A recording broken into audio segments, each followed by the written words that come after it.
นิสสันมาร์ทถอดสไลด์ตู้ออกด้านข้างได้เลยนะครับ ถอดน็อตข้างล่างออก6 ตัว แล้วก็ด้านฝั่งคนขับ ไล่ถอดน็อตออก ถอดตัวนี้ออกอยู่ข้างๆต้องดึงตัวนี้ออกต้องตัวนี้ออก แล้วก็ถอดตัวนี้ออก ตามด้วยตัวครอบตัวนี้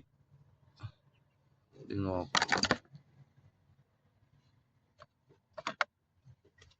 แล้วก็สไลด์แผ่นรองดึงออกมาได้เลย ขันน็อตขันอะไรออกของผมถอดวาล์วออกมาแล้ว